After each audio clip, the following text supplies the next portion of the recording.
Joanna Brenneman with Dog Spots, here with Debbie from Squeak Dog Pet Photography. Debbie, that's an interesting name. Where did you come up with that? We have two dogs, a yellow lab named Blondie and a black lab mix who's actually from Love a Dog Rescue and Adoptions, and her name is Madison. And when people come to the door, Madison goes absolutely crazy. She squeals and squeaks and barks, and so a friend of ours who has a daughter who's 5 years old started calling her Squeak Dog. And so somehow that just stuck, and Squeak Dog Pet Photography was born. What inspired you to film or photograph dogs? Like a lot of people in this day and age, my position with a corporate company was dissolved several years ago. So I had the opportunity to take a summer off and do a little soul searching, and had a very strong passion for photography. So I took a lot of classes and learned everything I could about photography, and thought, I really don't want to do weddings. I'm really not sure about families, but I certainly love animals. So I started dabbling in that. I actually went and did a pet photography workshop with a company out of Seattle, and that was it. I was hooked. And do you do dogs only, or do you do other animals? I photograph dogs and cats, the occasional reptile. I've had calls about bunnies and birds, but I would say primarily dogs. And how long have you been photographing dogs? Squeak Dog Pet Photography has been in business since 2009. What would you say is the biggest difference between photographing people versus dogs? Photographing dogs and pets in general requires, I think, a lot more patience than it does with people and kids. People and kids can typically take direction. Dogs kind of run the show. And oftentimes dogs and cats and other pets need to be bribed instead of just saying, okay, please sit here and smile. So a lot of patience, a lot of, actually my job is very physical. I'm often on my belly on the ground. I've stepped in, you can imagine what, in backyards. So I do a lot of running around and chasing animals just to try to capture them the way they typically are. So lots and lots of patience, and probably a little bit of athletic skill as well.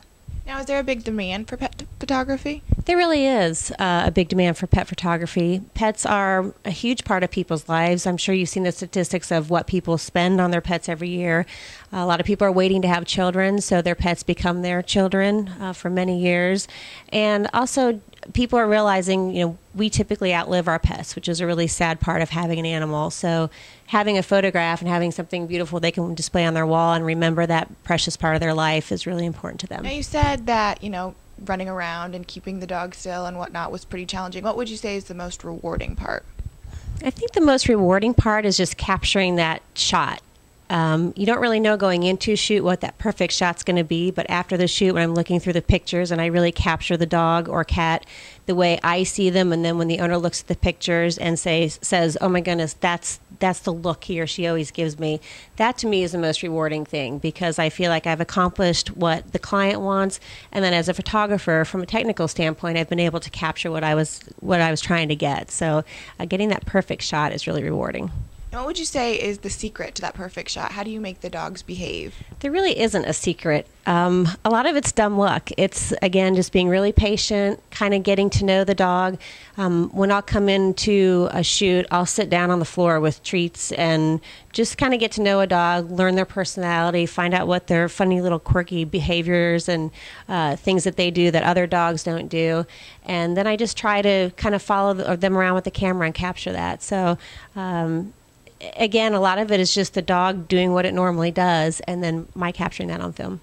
And for our viewers who want more information on Squeak Dog Pet Photography, where would they find that? Our website is www.squeakdogphoto.com, and we also have a blog, which is www.squeakdogphotoblog.com. Can you tell us how you give back to the dog rescue community, please? One of the greatest parts of my corporate job for many years, I was an event planner, and I had the opportunity to be a sponsor at many charity events, and I loved that aspect of my job. So when I decided to do this, I thought to myself, I really want to make sure I somehow give back to the dog community.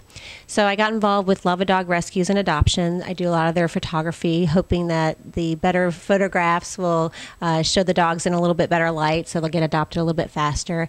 And I'm also a proud sponsor of many of the silent auctions in town with the Humane Society for Hamilton County, Humane Society for Boone County. I've done the Westie Walk, Great Dane Rescue, and several others. So I'm certainly happy to help raise money for the local affiliations as well. Thank you, Debbie, so much for being with us today. And for more information, please visit adogspot.net.